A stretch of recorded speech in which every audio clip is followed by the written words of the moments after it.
नमस्कार, आप देख रहे हैं पहाड़ टीवी और मैं हूं आपके साथ कथप्रिया। स्वागत है आप सभी का हमारे इवनिंग बुलेटिन में। लेकिन उससे पहले एक नजर आज की हेडलाइन। अवैध खनन पर मुख्यमंत्री धामी की सबसे बड़ी कार्यवाही, 14 क्रेशर की सीज, करोड़ों का लगेगा जुर्माना। चारधाम यात्रा में दर्शन के लिए बनेगी एसओपी, गर्भगृह और परिसर में फोटो वीडियो हुआ बैन। लच्छीवाला टोल प्लाजा पर कर्मचारियों से मारपीट और तोड़फोड़ मुकदमा हुआ दर्ज।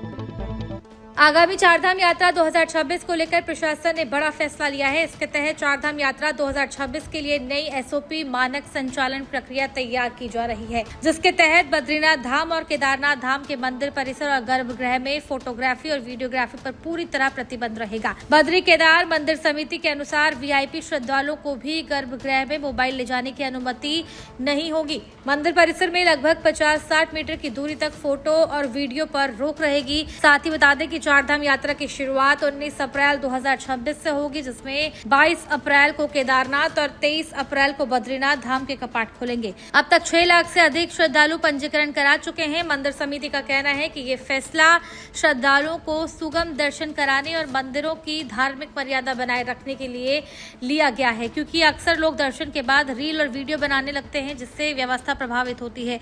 इसके अलावा यात्रा के लिए विस्तृत एसओपी में सुरक्षा, भीड़ प्रबंधन और दर्शन व्यवस्था से जुड़े अन्य नियम भी शामिल किए जाएंगे।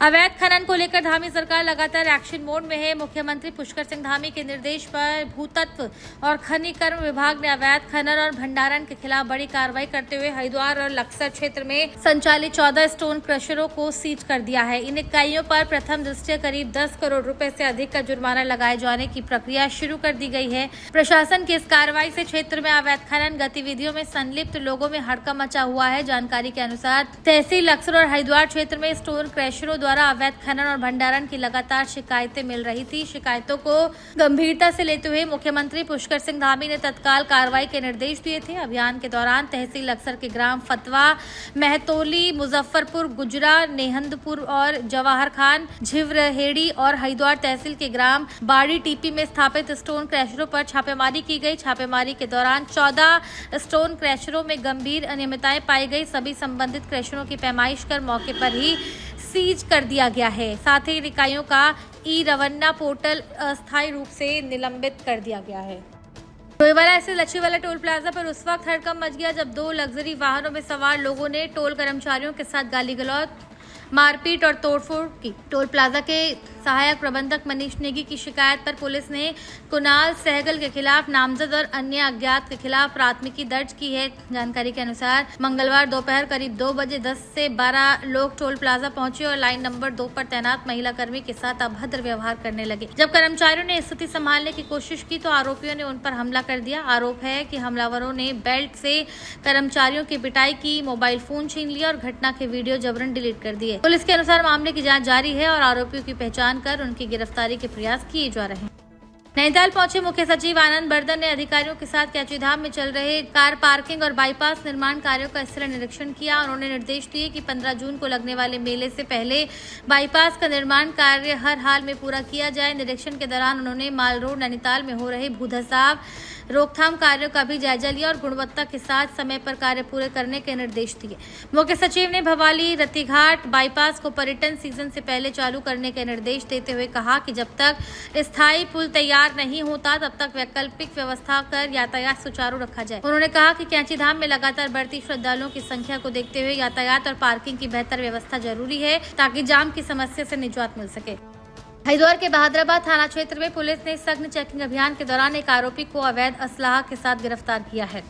ये कार्रवाई वरिष्ठ पुलिस अधीक्षक के निर्देश पर चलाए जा रहे अभियान के तहत की गई। 16 मार्च 2026 को सहदेवपुर रोड पर चेकिंग के दौरान पुलिस टीम ने निसार उर्फ गामा निवासी ग्राम भौरी को गिरफ्तार किया। तलाशी के दौरान आरोपी के पास से एक अवैध 312 बोर बंदूक और 3 जिंदा कारतूस बरामद किए गए। पुलिस ने आरोपी के खिलाफ आर्म्स एक्ट के तहत मामला दर्ज कर लिया है। इस कार्रवाई में उप निरीक्षक करम सिंह, कांस्टेबल चंदन और कांस्टेबल वीरेंद्र शर्मा शामिल रहे। सरोवर नगरी नैनीताल और उसके आसपास देर रात तेज हवाओं और भयंकर बिजली की गर्जनाओं के साथ मूसलाधार बारिश और ओलावृष्टि के चलते विद्युत आपूर्ति बाधित हो गई। साथ ही पेयजल व्यवस्था की संचार व्यवस्था पूर्ण रूप से ठप हो गई, जिसके चलते सरोवर नगरी अंधेरे में डूबी रही। वहीं मंगलवार लगभग 3 बजे कई क्षेत्रों में विद्युत व्यवस्था सुचारू रूप से चालू हो गई। नेटवर्क संचार व्यवस्था ठप रही। जानकारी के मुताबिक देर रात तेज हवाओं के चलते तमाम क्षेत्रों में पेड़, बिजली के पोल आदि के टूटने से बिजली की लाइन जगह जगह टूट गई, जिसको ठीक कराने के लिए विद्युत कर्मचारी लगे हुए हैं, जिससे जनपद नैनीताल और उसके आसपास कुछ जगह पर बिजली बहाल हो गई है, पर सरोवर नगरी में बिजली, पानी और मोबाइल आदि पूरी तरह ठप हो गए हैं। चंपावत में आयोजित जनता मिलन कार्यक्रम के दौरान जिलाधिकारी मनीष कुमार अधिकारियों की कार्यशैली से नाराज नजर आए। जन समस्याओं पर लापरवाही देख डीएम ने कड़ी फटकार लगाते हुए कहा कि आप लोग यहां काम करने आते हो या मटर गश्ती। डीएम ने स्पष्ट किया कि अगर जनता की समस्याओं का समय पर समाधान नहीं हो रहा है तो अधिकारियों की जिम्मेदारी तय की जाएगी। उन्होंने सभी विभागों को निर्देश दिए कि जनता मिलन सहित अन्य माध्यमों से प्राप्त शिकायतों पर तत्काल कार्रवाई सुनिश्चित की जाए। जिलाधिकारी ने अधिकारियों को अपनी कार्यप्रणाली में सुधार लाने और जमीनी स्तर पर काम करने के निर्देश दिए। साथ ही चेतावनी दी कि लापरवाही बरतने पर संबंधित के खिलाफ सख्त कार्रवाई की जाएगी। देहरादून में उत्तर मध्य क्षेत्र सांस्कृतिक केंद्र और लेखक गांव थानों के संयुक्त तत्वाधान में आयोजित विरासत कला उत्सव के 5वें दिन नाटक स्वयं दीपा का मंचन किया गया।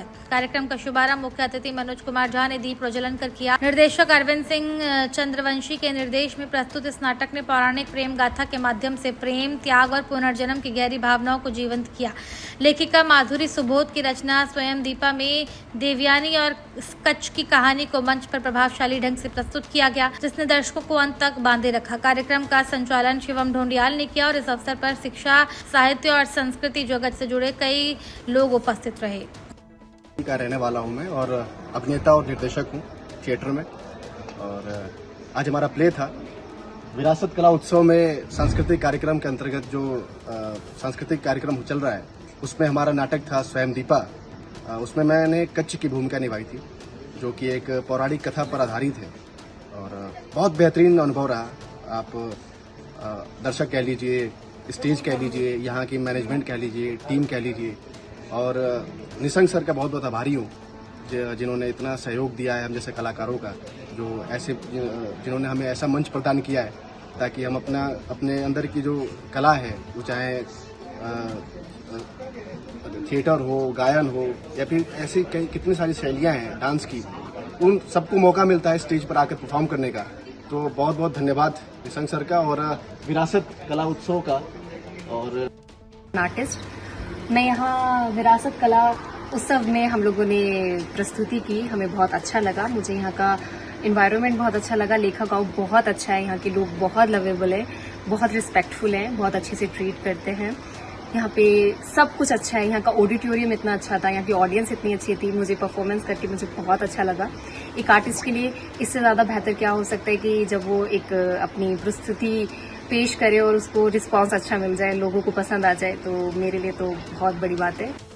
मसूरी में घरेलू और कमर्शियल गैस सिलेंडरों की किल्लत ने गंभीर रूप ले लिया है। छोटे दुकानदारों, चाय नाश्ते की दुकानों और रेस्टोरेंट संचालकों के सामने अब रोजी रोटी का संकट खड़ा हो गया है। वहीं कई प्रतिष्ठान बंद होने की कगार पर पहुंच गए हैं। व्यापारियों का आरोप है कि कमर्शियल गैस उपलब्ध नहीं कराई जा रही है और मजबूरी में घरेलू सिलेंडर उपयोग करने पर कार्रवाई का डर बना रहता है। ऐसे में उनके सामने व्यवसाय चलाना मुश्किल हो गया है। दूसरी ओर घरेलू उपभोक्ता भी परेशान है। उपभोक्ताओं के अनुसार ऑनलाइन बुकिंग में दिक्कतें आ रही है और गैस एजेंसी पर जाने के बावजूद 2-3 दिन की देरी से सिलेंडर मिल रहा है, जिससे बड़े परिवारों की दैनिक जरूरतें प्रभावित हो रही हैं। इंडियन गैस एजेंसी के प्रबंधक प्रदीप सती ने बताया कि घरेलू गैस की उपलब्धता फिलहाल पर्याप्त है, लेकिन वितरण सरकार के दिशा निर्देशों के अनुसार किया जा रहा है। वहीं कमर्शियल सिलेंडर सीमित मात्रा में है, जिन्हें प्राथमिकता के आधार पर आईटीबीपी और लाल बहादुर शास्त्री राष्ट्रीय प्रशासन अकेडमी जैसी संस्थाओं को दिया जा रहा है। उधर कैबिनेट मंत्री गणेश जोशी ने कहा कि सरकार गैस आपूर्ति को सुचारू करने के प्रयास में जुटी हुई है और जल्द ही स्थिति में सुधार होगा।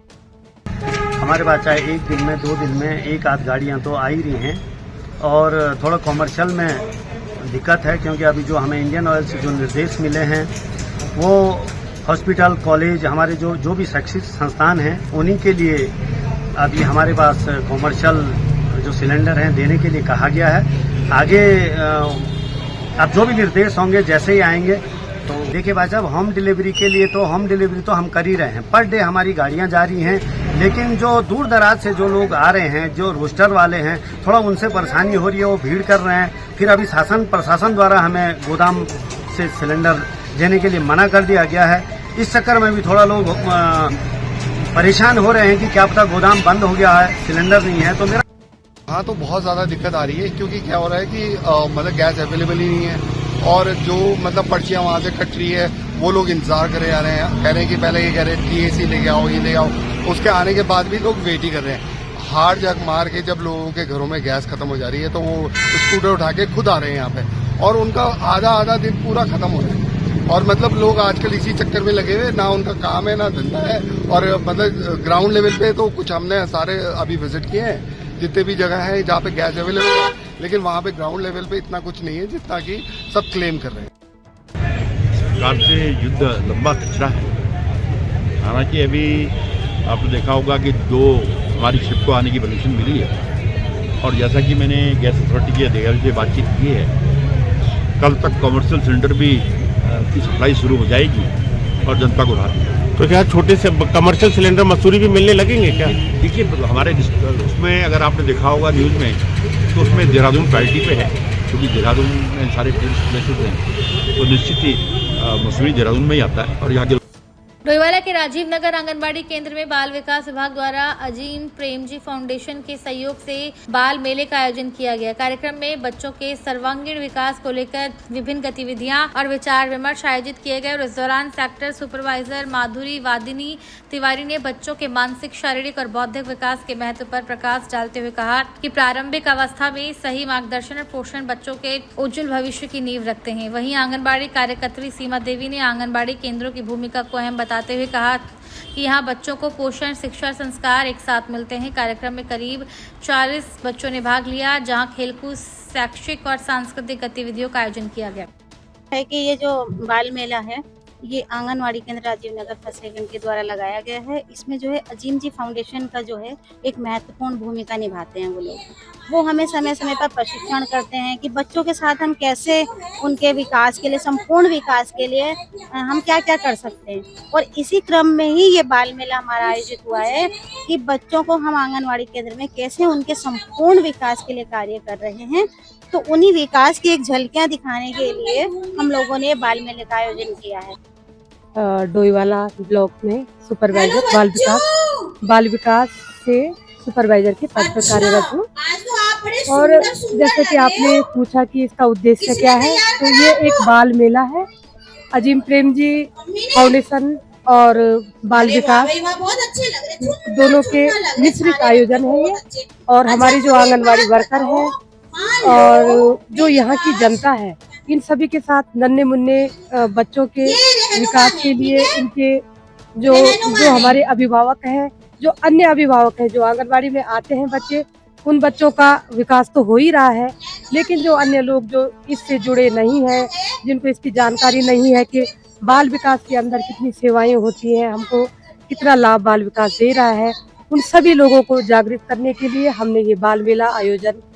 नैनीताल स्थित डॉक्टर RS टोलिया प्रशासनिक अकेडमी में मुख्य सचिव आनंद वर्धन ने जिले में संचालित विकास परियोजनाओं की समीक्षा करते हुए अधिकारियों को स्पष्ट निर्देश दिए कि किसी भी परियोजना में प्रशासनिक या तकनीकी बाधा आने पर उसका तत्काल समाधान किया जाए और कार्य रुकने न दिए जाए। मुख्य सचिव ने निर्माणाधीन परियोजनाओं को उस वक्त पूरा करने, लागत बढ़ने से बचाने और विभागों के बीच समन्वय के साथ कार्य करने पर जोर दिया। साथ ही पर्यटन सीजन को देखते हुए प्रशासन, पुलिस और परिवहन विभाग को मजबूत व्यवस्थाएं सुनिश्चित करने के निर्देश दिए। उन्होंने LPG गैस की होम डिलीवरी सुचारू रखने और मांग के अनुसार कमर्शियल सिलेंडरों की आपूर्ति सुनिश्चित करने के निर्देश भी दिए। वहीं CM हेल्पलाइन में आने वाली शिकायतों के त्वरित निस्तारण पर विशेष जोर दिया गया।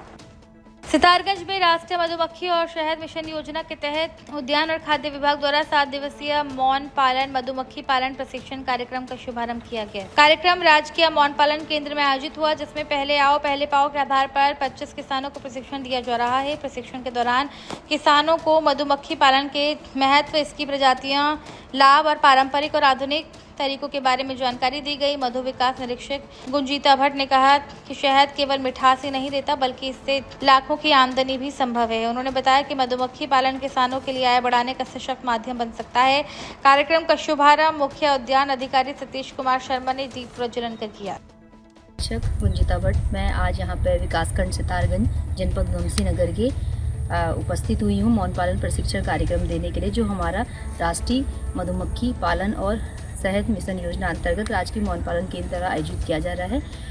इसमें हम मधुमक्खी पालन के क्या महत्व है, मधुमक्खी पालन से क्या फ़ायदे हैं और ये रोज़गार के रूप में किस तरह लाभकारी है, वो आपको बताएंगे। इसमें हमने जो मैदानी क्षेत्र में है मौन पालन को बढ़ावा देने के लिए एपिस मेलिफेरा इंडिका का पालन किया जाता है और विभाग द्वारा जिला योजना के अंतर्गत उद्यान विभाग द्वारा 80% की सब्सिडी में मौन बक्से वितरित किए जाते हैं, जिसमें हमारे मौन बक्स और मधुमक्खी सहित उपस्थित रहते हैं। अल्मोड़ा जिले के रानीखेत तहसील के न्याय पंचायत रियूनी में जन जन की सरकार जन जन के दौर कार्यक्रम का आयोजन किया गया, जिसमें दूर दराज क्षेत्रों से बड़ी संख्या में ग्रामीण अपनी समस्याएं लेकर पहुंचे। शिविर के दौरान संयुक्त मजिस्ट्रेट गौरी प्रभात के समक्ष पेयजल, सड़क, बिजली, स्वास्थ्य, पशु चिकित्सा, राशन कार्ड और पेंशन से जुड़ी 100 से अधिक शिकायतें दर्ज की गई। सबसे अधिक शिकायतें जल जीवन मिशन से संबंधित रही, जिस पर अधिकारियों को मौके पर ही समाधान के निर्देश दिए गए। ग्रामीणों ने द्वारसों, काकड़ी घाट, मोटर मार्ग की खराब स्थिति का मुद्दा भी उठाया, जिस पर जल्द कार्रवाई के निर्देश दिए गए। शिविर में विभिन्न विभागों के स्टॉल लगाए गए, जहां सेना द्वारा पूर्व सैनिकों को पेंशन जानकारी और युवाओं को अग्निवीर योजना के लिए प्रेरित किया गया। मेडिकल स्टॉल में 82 लोगों का स्वास्थ्य परीक्षण और नेत्र शिविर में 72 लोगों की आंखों की जाँच की गई, जिनमें 16 लोगों में मोतियाबिंद पाया गया। न्याय पंचायत रियूनी में जो उत्तराखंड सरकार की ओर से जन जन की सरकार जन जन के द्वारा जो कार्यक्रम जो चल रहा है, इसमें आज लगभग 60-70 समस्याएं आई हैं और अधिकतर समस्याओं का मौके पे ही समाधान यहाँ पर कमजोर संयुक्त मजिस्ट्रेट मैडम आई उनके द्वारा किया जा रहा है, विभाग द्वारा किया जा रहा है। और बहुत ही अच्छी जो माननीय मुख्यमंत्री श्री पुष्कर सिंह धामी जी की जो योजना चल रही है, इससे कई लोगों को यहाँ पर लाभ मिला है। अभी समस्याओं का समाधान अभी तक तो कुछ नहीं हो रहा है। यहाँ गांव की समस्या लेके आया था यहाँ पर जल जीवन मिशन का और पशु हॉस्पिटल इसका, और अभी तक हुआ नहीं है कि पानी के बारे में आश्वासन दे रखा है मैडम ने। खटीमा कोतवाली में ईद के त्योहार को लेकर शांति व्यवस्था बनाए रखने हेतु पीस कमेटी की बैठक आयोजित की गई। बैठक में शहर के तमाम नागरिकों, धर्मगुरुओं और जनप्रतिनिधियों ने भाग लेकर आपसी भाईचारे और सौहार्द बनाए रखने पर जोर दिया। कोतवाल विजेंद्र शाह ने लोगों से सोशल मीडिया का जिम्मेदारी से उपयोग करने की अपील करते हुए चेतावनी दी कि धार्मिक भावनाएं भड़काने वालों के खिलाफ सख्त कार्रवाई की जाएगी। वहीं बैठक में बिजली, पानी की समुचित व्यवस्था, साफ सफाई और आवारा पशुओं पर नियंत्रण जैसे मुद्दों पर भी चर्चा हुई और इस दौरान मौलाना इरफान उल हक कादरी ने सभी से शांति और भाईचारे के साथ त्योहार मनाने की अपील की। पुलिस प्रशासन ने भी नागरिकों से सहयोग की अपेक्षा जताई।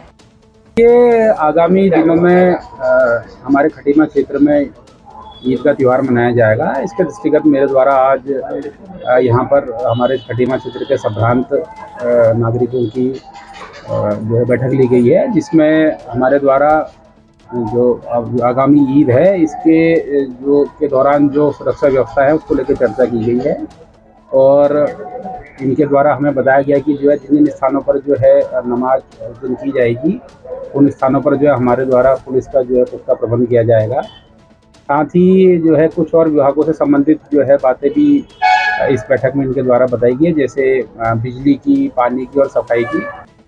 होने वाली ईद उल फित्र के ताल्लुक से अमन कमेटी की बैठक आज कोतवाली खटीमा में आयोजित की गई, जिसमें जनाब मोहतरम कोतवाल साहब, SSI साहब और हमारे चौकी इंचार्ज साहब आदि ने इसमें शिरकत की।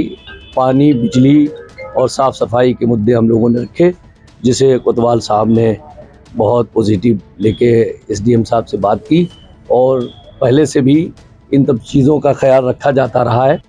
नैनीताल के विकासखंड भीमताल के ग्राम जंतवाल लमजला में पशुपालन विभाग द्वारा ब्लॉक स्तरीय पशु प्रदर्शनी का आयोजन किया गया। कार्यक्रम का शुभारंभ मुख्य अतिथि ब्लॉक प्रमुख डॉक्टर हरीश सिंह बिस्ट ने किया। प्रदर्शनी में क्षेत्र के 5 दर्जन से अधिक पशुपालकों ने भाग लेते हुए अपने पशुओं का प्रदर्शन किया, जहां विभिन्न श्रेणियों में प्रतियोगिता आयोजित हुई। विजेताओं को पुरस्कार देकर सम्मानित किया, साथ ही अन्य प्रतिभागियों को सांत्वना पुरस्कार भी प्रदान किए गए। इस अवसर पर डॉक्टर हरीश सिंह बिस्ट ने कहा कि ऐसे आयोजनों से पशुपालकों में स्वस्थ प्रतिस्पर्धा की भावना विकसित होती है और उन्नत नस्ल के पशुपालन को बढ़ावा मिलता है। साथ ही ये ग्रामीणों के लिए स्वरोजगार का सशक्त माध्यम बनकर उनकी आर्थिक स्थिति सुधारने में मददगार साबित हो रहा है। पंचायतों में होता था, यहाँ पर पशुपालक कभी भी सहयोग नहीं करते थे। पहली बार जंतवाल गांव के लमजाला में पशुपालकों के द्वारा सहयोग किया गया और काफ़ी संख्या में यहाँ पर अपने पशुओं को लाए हैं। निश्चित रूप से जो यहाँ के पशु हैं दुधारू हैं, अच्छी नस्ल के हैं और ये जो हमारे पहाड़ की जो अर्थव्यवस्था है उसकी रीढ़ साबित होगी, क्योंकि पहले क्या था, पशुपालन को अच्छी निगाह से नहीं देखा जाता था, न ही दूध बेचने को अच्छी निगाह से देखा जाता था। लेकिन आज क्या है कि लोग अपने पशुपालन के प्रति उनका प्रेम बड़ा है और लोग पशुपालन को अपनी आय का मुख्य स्रोत बना रहे हैं, जिसके तहत आप देख रहे हैं कि चारों तरफ जानवरों का यहाँ पर जमावड़ा लगा है।